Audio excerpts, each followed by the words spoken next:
Are the Arkansas State Red Wolves for real? And the South Alabama Jaguars surprise? Let's recap the first weekend of the Sun Belt basketball season. It's Locked On Sun Belt.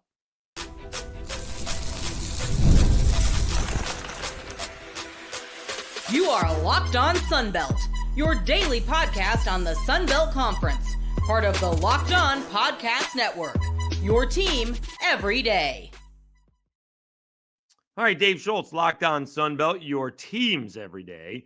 Today's episode brought to you by FanDuel. The NFL playoffs are almost here, but it's not too late to get in on the regular season action with FanDuel, because right now, new customers can finish the season strong with $250 in bonus bets if your first $5 bet wins. Visit FanDuel.com to get started. All right, we will go over Southern Miss's recruiting weekend, and we'll preview Coastal Carolina and UTSA in this morning's, as it turns out, Myrtle Beach Bowl, which turns out to be a home game for Coastal Carolina, at least those who remain with the Chanticleers. But first, let's go over this Sun Belt basketball weekend, which actually tipped off on Wednesday, which the Cajuns proceeded to win and then proceeded to fire Bob Marlin. We went over that ball game and all the Bob Marlin stuff. So let's go over Arkansas State. They had a dominating performance. They had a little blip in the middle of the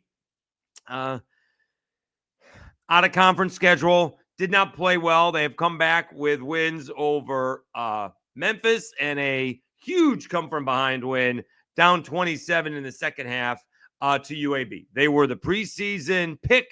They have the preseason player of the year. Kobe Julian, I think someone said his 7th year playing college basketball. Should be Dr. Kobe Julian by the time he's done.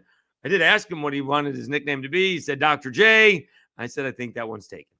But Arkansas State, 97-67 over Coastal Carolina in a ball game that just was never close. 53-22 at the half. Arkansas State shoots 55% in the ball game, holds Coastal to just over 36. Arkansas State shoots the lights out from three. That's what Brian Hodgins wants to do. 16 out of 30, 53%. Free throws, 15 out of 19. They did get out rebounded, but oh well. They had 20 assists. That's outstanding. Only 5 turnovers. I mean, Coach Brian Hodgins is going to have problems finding something wrong out of this ball game with the show. They had 15 fast break points. They only gave up 2. They gave up too many points in the paint. They gave up 28 points in the paint. They'll have to do something with that.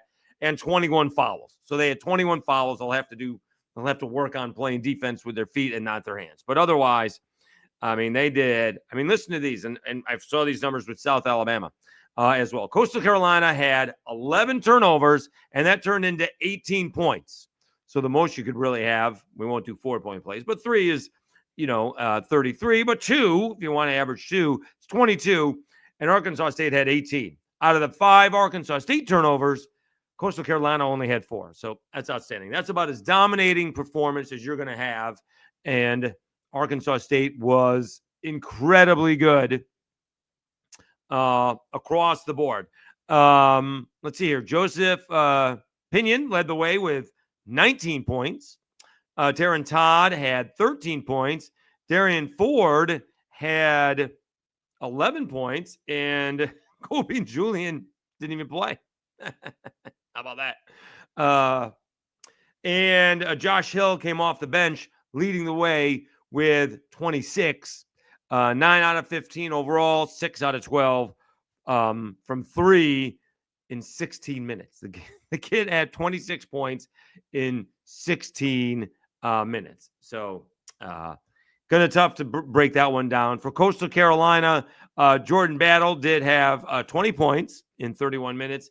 And Denzel Hines did have 13 points. Colin Granger, in 23 minutes off the bench, he had 16 points. But tough to take anything positive if you're Coastal Carolina out of that one. All right, South Alabama may have been the surprise of the day on Saturday. They wallop James Madison 77-42. 49. It was 34-26 at half, but JMU went on a big run at the end of the first half. And again, this game wasn't particularly close either. The Sun Belt leading scorer, Miles Corey, basically hit his average with 19 points. Barry Dunning had 16 points. And South Alabama was very good in this one. They too shot it well, almost 52%, but they held JMU. How about this defense? They held JMU to under 30% shooting. That's outstanding. South Alabama didn't shoot it all that well from three, just over 30%, almost 90% from the free throw line. Outstanding. But they too did a great job. Only 9 turnovers, which led to only 5 JMU points.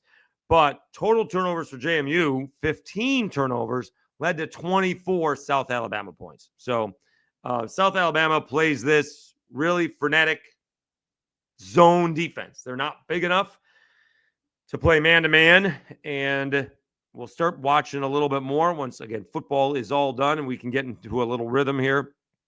But I think they play, a bunch of guys.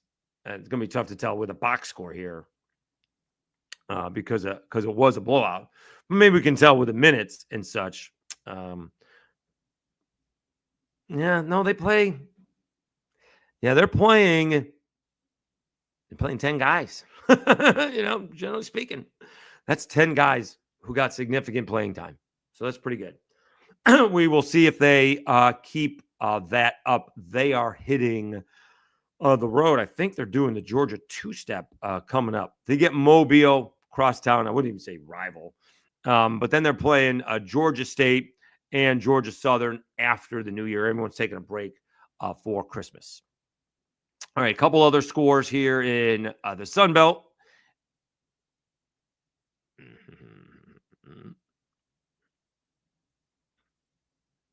On Saturday, Troy got a win at home over Georgia State. Troy is 8-4. They beat Georgia State, who drops to 4-8. For Troy, they had 3 guys in double figures. Miles Rigsby leading the way with 22. Tayton Connerway with 13. He's been there forever. And Marcus Rigsby Jr. with 10 points. For Georgia State, Zarik Nutter led the starters with 10, but coming off the bench, Jelani Hamilton had 18. We'll see if Georgia State can turn things around. It has not gone well. Southern Miss ekes out a victory over Marshall.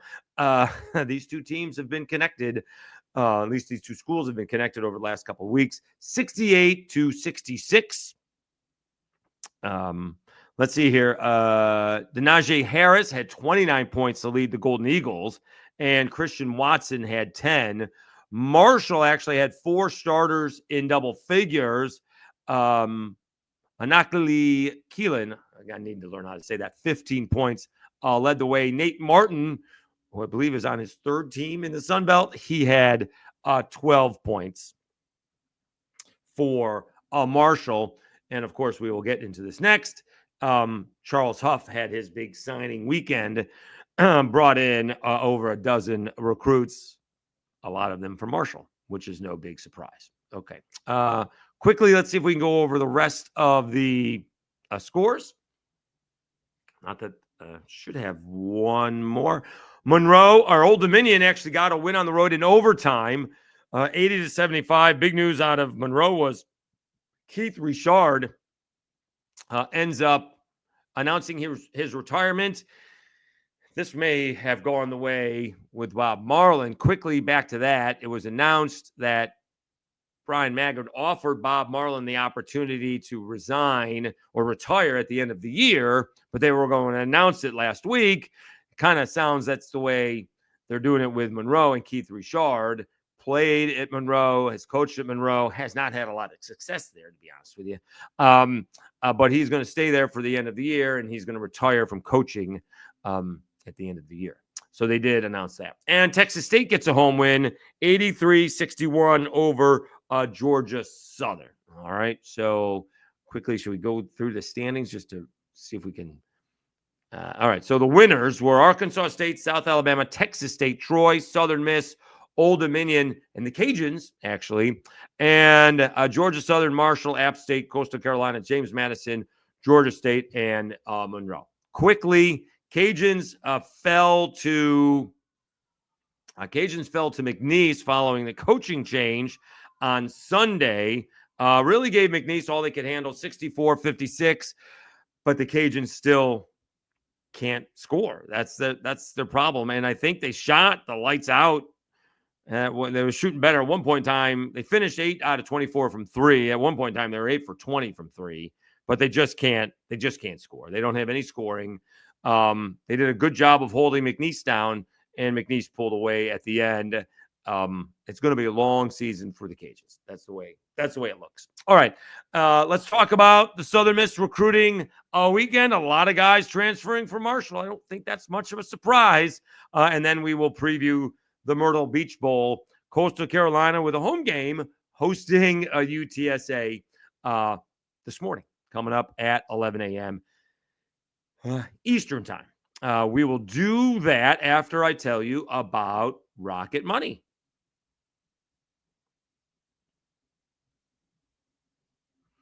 Did Rocket Money help find any subscriptions you forgot about or that you were paying for twice? That definitely happened to me. I had a few subscriptions that I didn't even realize I was still paying for, and Rocket Money made it so easy to track them all down. It's like having a personal assistant for your finances. Rocket Money is a personal finance app that helps find and cancel your unwanted subscriptions, monitors your spending, and helps lower your bills so you can grow your savings. It brings everything together in one place, whether it's subscriptions, your spending habits, or even your goals you want to hit this year. Rocket Money has over 5 million users and has saved a total of $500 million in canceled subscriptions, saving members up to $740 a year when using all the app's premium features. For me, one of the best features is a subscription tracker. I've used it to cancel services I wasn't using anymore, and I've already saved a ton. Plus, with their goals feature, I've been able to automatically set aside money for my future. No more stressing about budgeting every month. And with my recent move, that was a really big help. Cancel your unwanted subscriptions and reach your financial goals faster with Rocket Money. Go to rocketmoney.com/lockedoncollege today. That's rocketmoney.com/lockedon, rocketmoney.com/lockedon.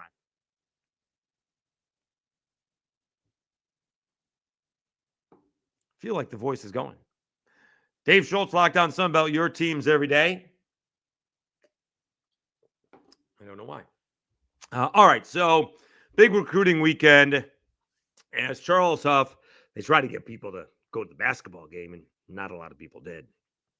But it is what it is. That's not what this point is about. That they did sign, I believe, 15 players over the weekend, and the big one was, of course, Braylon Braxton. But, I mean, did that surprise anybody? I mean, as soon as Braylon Braxton went into the transfer portal, we all knew, or at least we all thought we knew where he was going.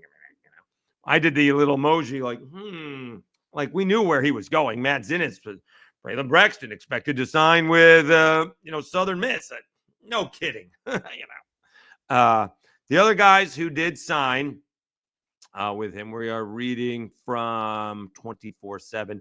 Hope I get these names, pronunciations right. I do not know. Tayshawn Chapman, he's actually got 4 stars. Marshall wide receiver, 5'9", 178. He has signed with Southern Miss.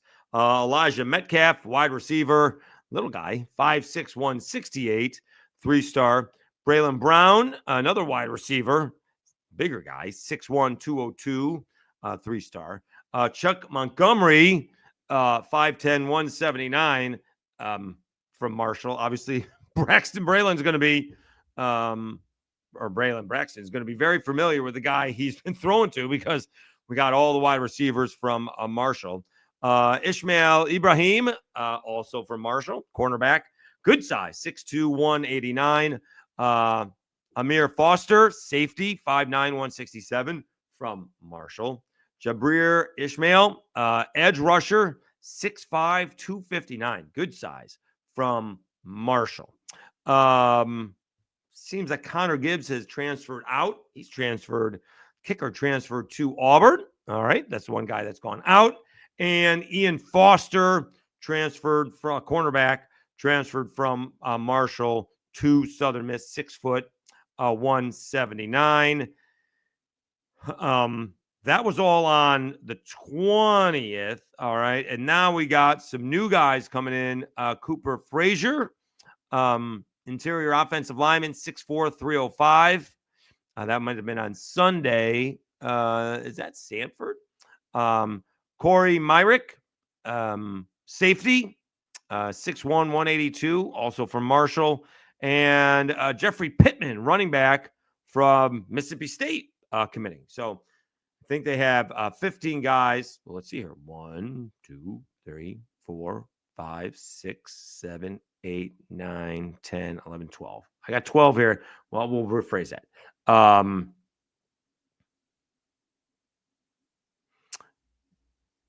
24/7 has the 12 guys. I thought I saw 15 guys going into Southern Miss, and this is the way you can turn things around really fast. The thing is, it's not necessarily building anything, and if you don't come in there and win, you gotta strike now.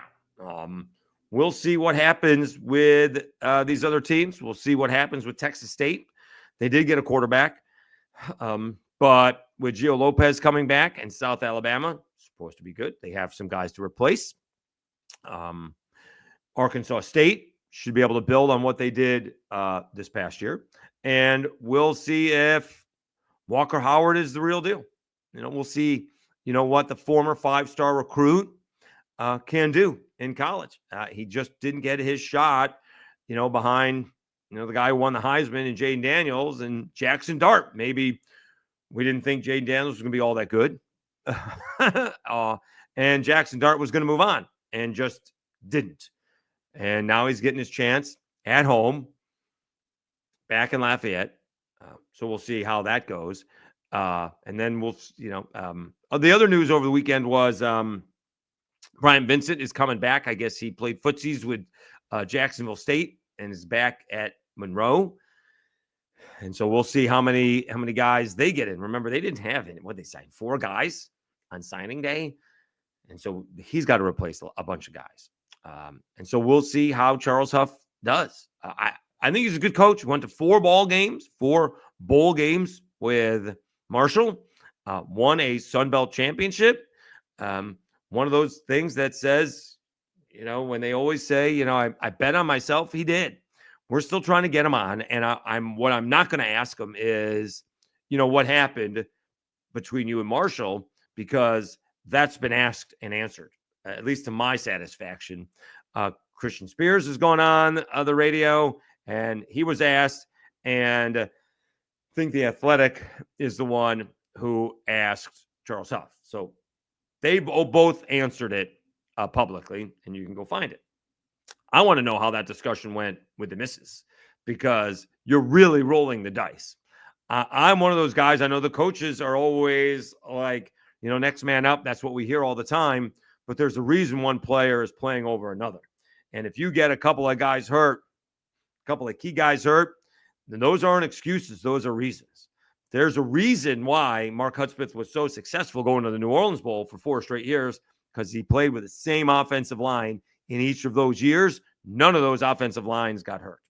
All right. We've been over that, right? Billy Napier, Levi Lewis made all 3 years that he started, didn't miss a start. Had a lot of success. And so, when you're that, all I'm saying is when you're healthy, you can be really good. You get a couple of key injuries, you get banged up, it's tough to overcome. And so he bet on himself, rolled the dice with the quarterbacks, went with Stone Roll to begin with. That didn't work out. In comes Braylon Braxton, and they win a Sun Belt championship, and now they're down to Southern Miss. So we shall see how that goes. The one thing that's not going to happen, it ain't going to be boring. We'll say that. It is not going to be boring. And it turns out Southern Miss is coming back to Charles Huff and Braylon Braxton are coming back to Lafayette. So Cajuns fans are looking back for a little revenge next season. But we'll see what he does. going to sign some guys, high school recruiting class, anyways. What you can do on, quote, National Signing Day coming up in February. All right, let's take a time out. We will wrap things up with a Myrtle Beach Bowl preview. Coastal Carolina gets to host UTSA in Conway. We will do that after I tell you about FanDuel.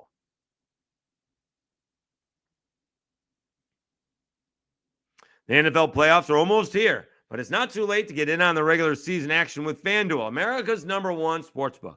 Because right now, new customers can finish the season strong with $250 in bonus bets if your first $5 bet wins. FanDuel has so many ways for you to pick up a W. I love betting on which players will score a touchdown and how many points each team will score. It's thrilling. Just visit FanDuel.com to join today. That's FanDuel.com for your chance at $250 in bonus bets. Make every moment with FanDuel, an official sportsbook partner of the NFL.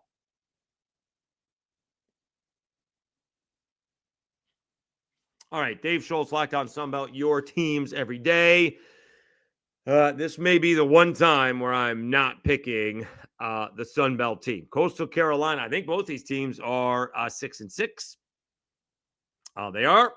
UTSA has not won on the road this year. They are 0-6 on the road. And not only is this a game away from San Antonio, but it is Conway, South Carolina, and playing on the teal turf of the Chanticleers. UTSA is an 11-point favorite. It may not be that close. Coastal Carolina is down a lot of players, including both quarterbacks in Ethan Vasco and Noah Kim. Ethan Vasco, I believe, on Sunday committed to play at Liberty, so he's out. So they are way down. They're going to have to go to quarterbacks, North Carolina transfer Tad Hudson or freshman Alex Walker, a combined 0 pass attempts in 24. Expected to see the majority of snaps under center. With an inexperienced quarterback situation for the Chanticleers, expect to see running back Braden Bennett, 727 yards, with a heavy workload against the UTSA defense that allowed 125.2 yards a game on the ground. Good luck. Also on defense, corner Matthew McDoom, which is a great name for a corner, and edge rusher Clev Lubin transferred, leaving Coastal's defense a little short. All right. That's going to be a problem for Coastal Carolina. It's just they don't have their starting quarterback. They don't have their backup quarterback. We'll say we just did see somebody win that way, though, right? Was that that was a little crazy, though. We just did see that, right? To be honest with you. But I'm not sure it's going to happen here. It was it James? It was James Madison. Yeah, it was James Madison. Barnett III was hurt. The backup quarterback was hurt. And the third and fourth string quarterbacks came out and won the game. All right. I don't think it's going to happen here. We'll see. It just did with JMU. So their guys won it, of course. The guy, you got to love it. They also forced a few turnovers. J.C. Evans, grand total of 1 for 1 with 1 yard, 1 touchdown. He was your Boca Raton Bowl MVP. Maybe that'll happen here. Again, UTSA does not play very well away from home. It'd be interesting to see how many people are there. This game is an odd start time. It is on a Monday of Christmas week at 11 a.m. That just seems like an odd start time. I'm sure people are vacationing in Myrtle Beach. It is a great vacation place. Been there, loved it. I don't know. Our locals going to the game, because obviously if you're a Coastal Carolina fan, you are. All right.